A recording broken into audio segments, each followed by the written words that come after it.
ਪੀਣ ਗਿਆ ਰੈਡੀ ਤੇ ਨਾਲੇ ਸਾਰਿਆਂ ਨਾਲ ਬਾਈਕ ਕਰ ਲੈਣਗੇ ਪਲੀਜ਼। ਆਜੋ ਆਜੋ ਗਿਆ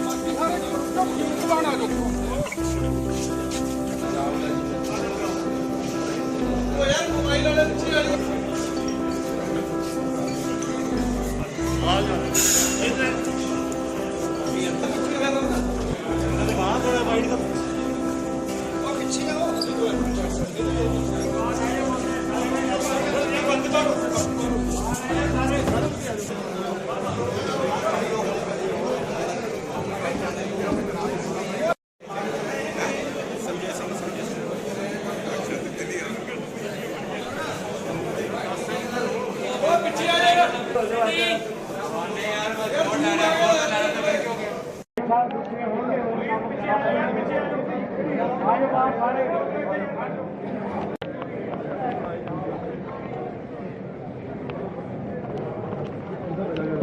ਧੱਕਾ ਨਾ ਮਾਰੋ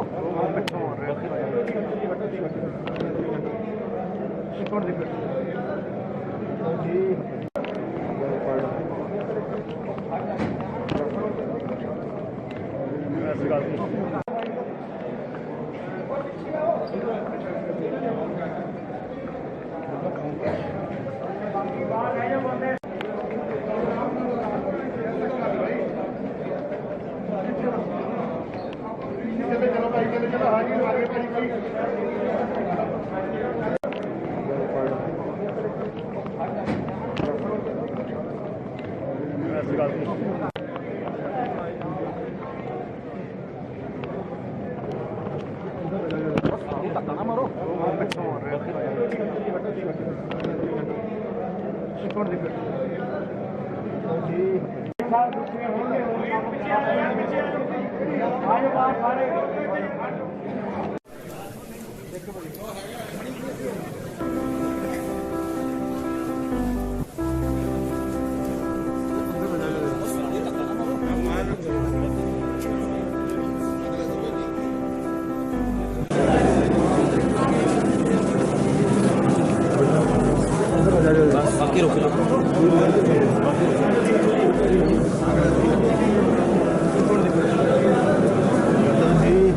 ਕੋਰਟ ਵਿੱਚ ਕਿ ਜਦ ਵੀ ਮਜੀਠੀਆ ਸਾਹਿਬ ਦੇ ਬਿਆਨ ਹੋਣ ਇੱਕ ਗਵਾਹ ਦੇ ਬਿਆਨ ਨਾਲ ਜ਼ਰੂਰ ਹੋਣੇ ਚਾਹੀਦੇ ਆ।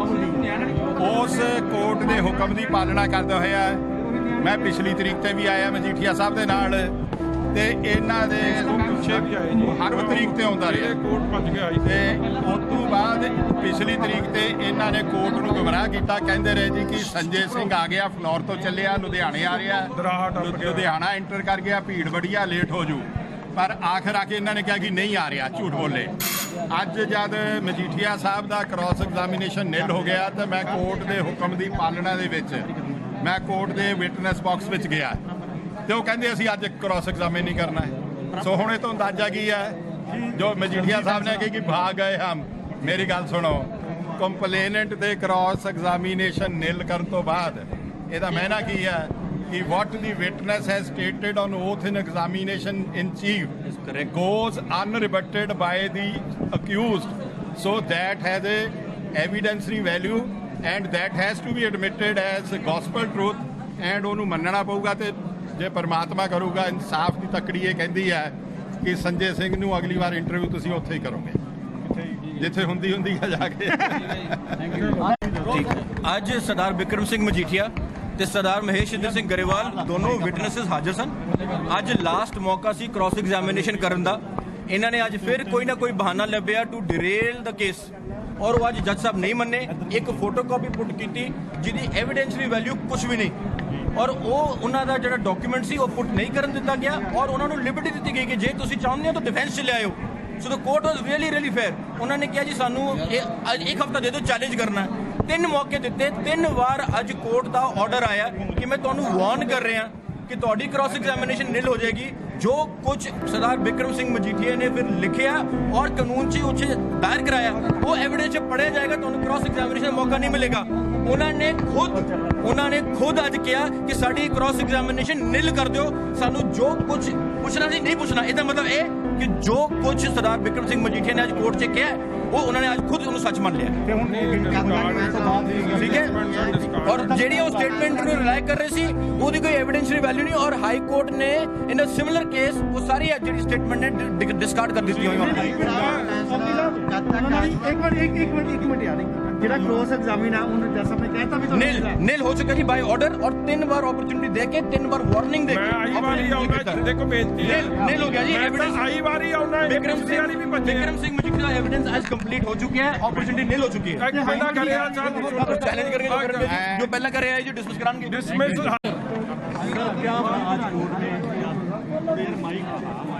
देखो एक फिल्म वेखी होनी,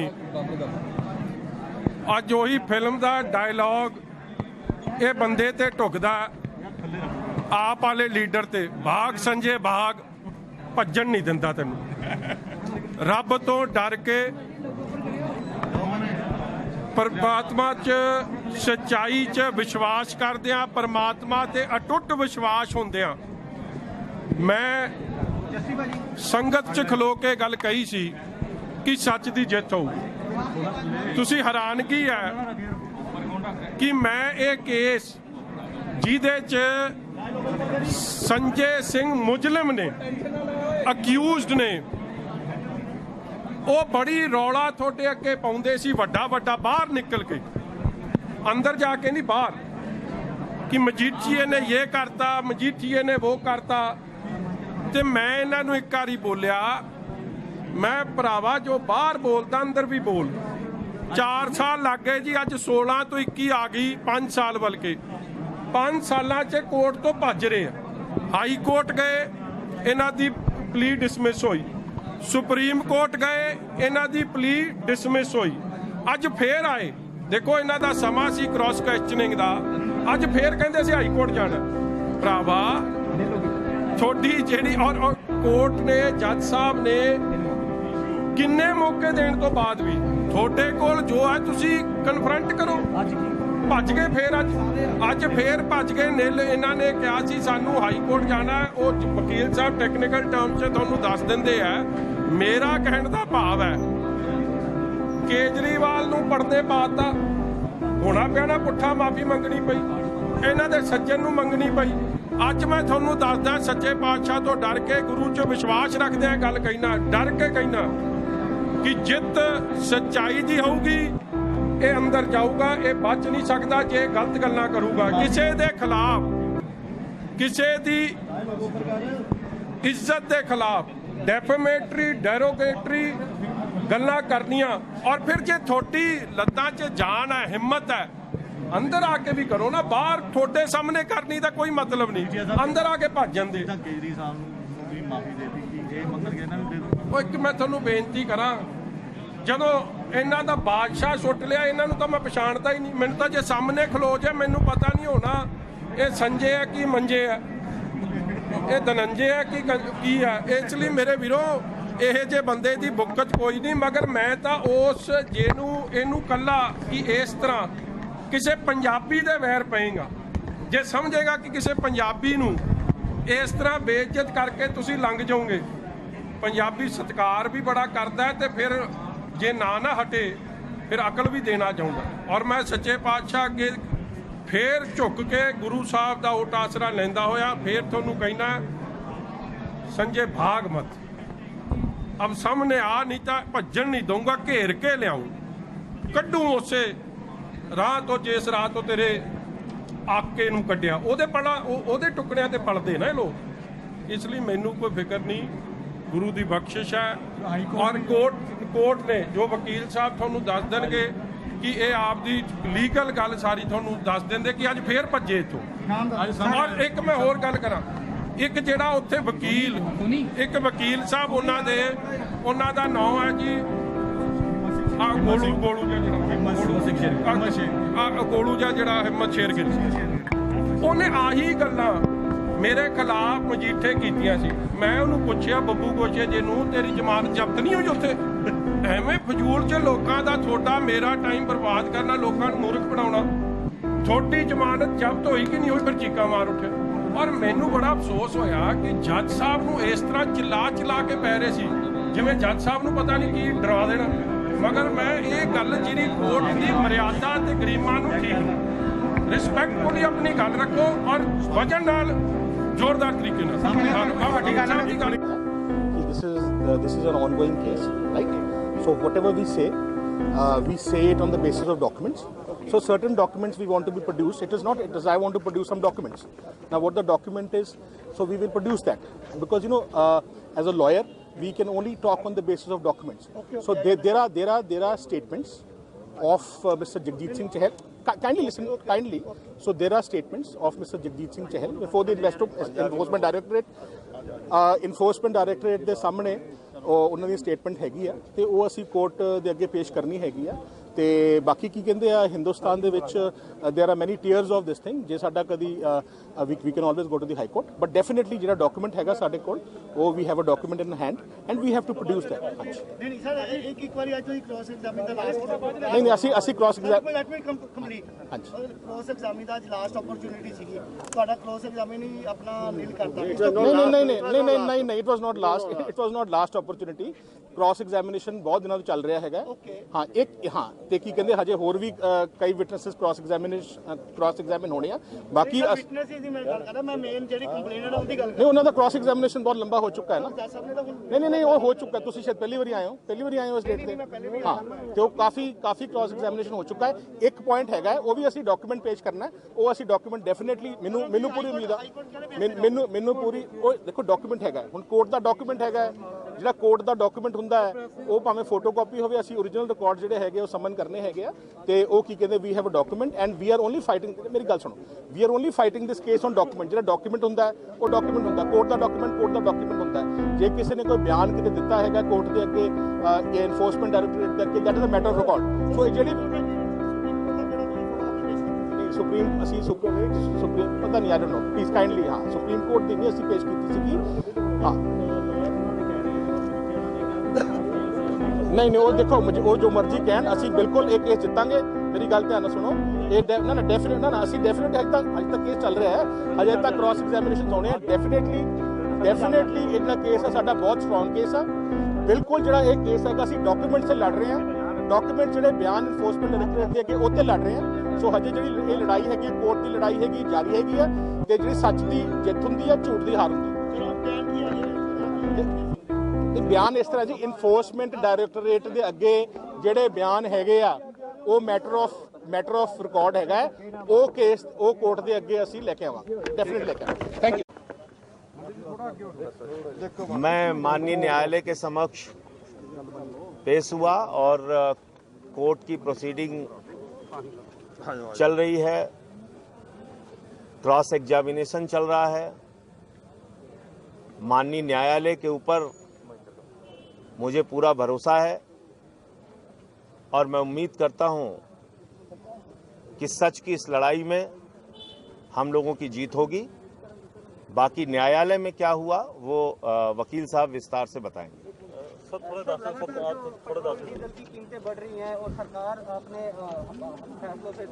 देखिए ऐसा है पेट्रोल डीजल की कीमत सरकार की गलत नीतियों के कारण बढ़ रही है।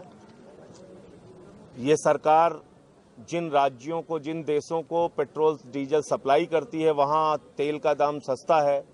श्रीलंका में सस्ता है, बांग्लादेश में सस्ता है, भूटान में सस्ता है, चीन में सस्ता है, नेपाल में सस्ता है, पाकिस्तान में सस्ता है। भारत में महंगा है, 30-30, 40-40 रुपए महंगा है। तो टैक्स के बोझ के नीचे हिंदुस्तान की जनता को दबाने का प्रयास ये सरकार कर रही है, नंबर एक।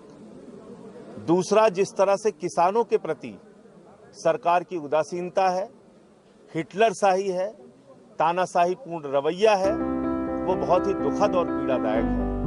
हिंदुस्तान के किसानों को, अन्नदाताओं को आतंकवादी कहा जा रहा है, खालिस्तानी कहा जा रहा है, पाकिस्तानी कहा जा रहा है।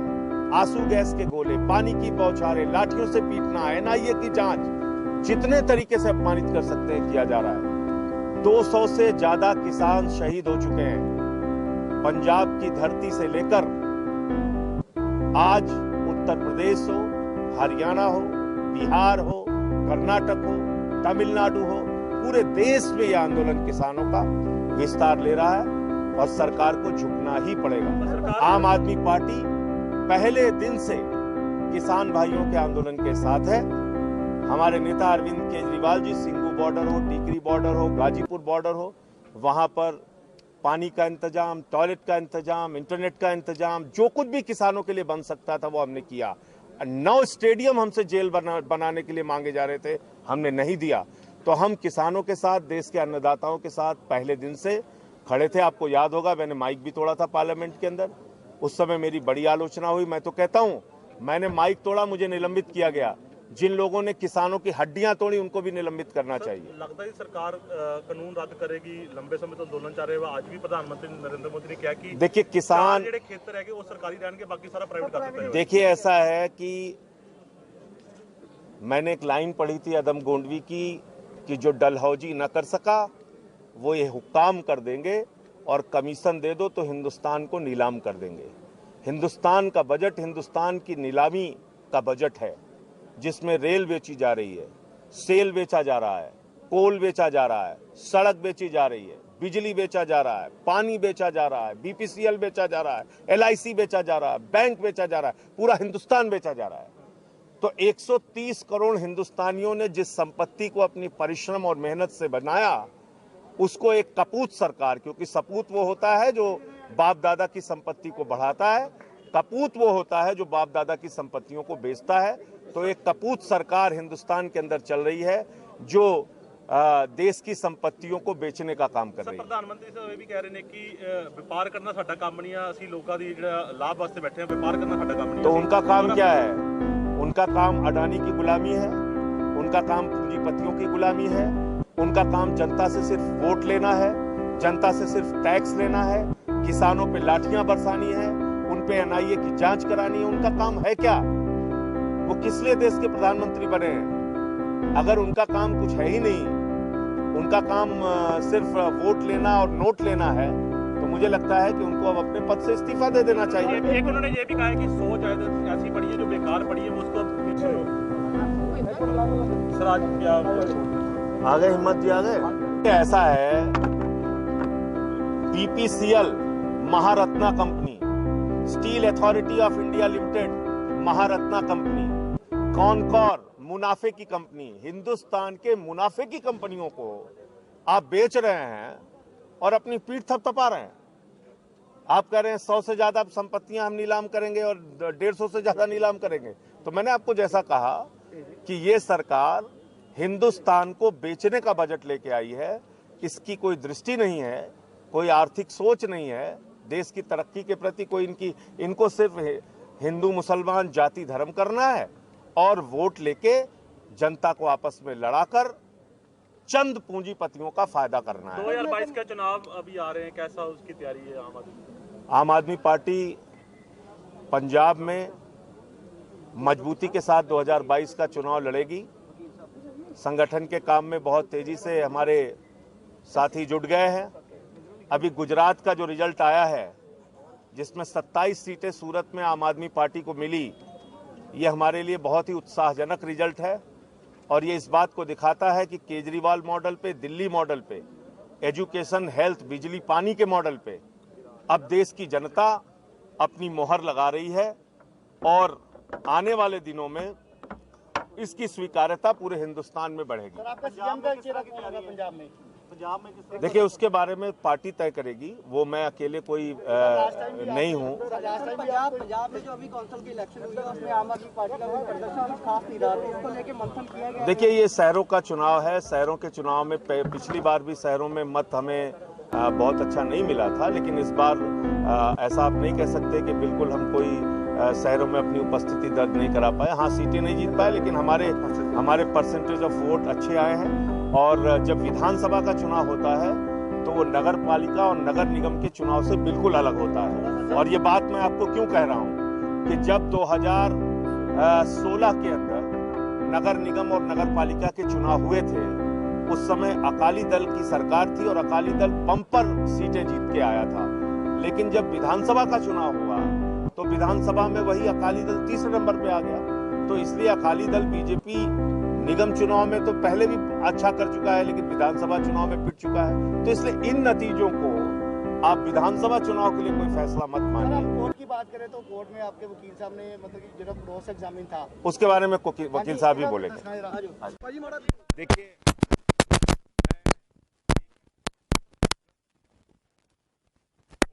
अपने आपको न्यायालय समझ रहे हैं क्या? ये इस न्यायालय का अपमान है जहां पे मुकदमा चल रहा है। अगर वो मुझे कह रहे हैं कि वो मुझे जेल भेजेंगे, जेल भेजने, रिहा करने और इस केस में जीत होगी कि हार होगी करेंगे।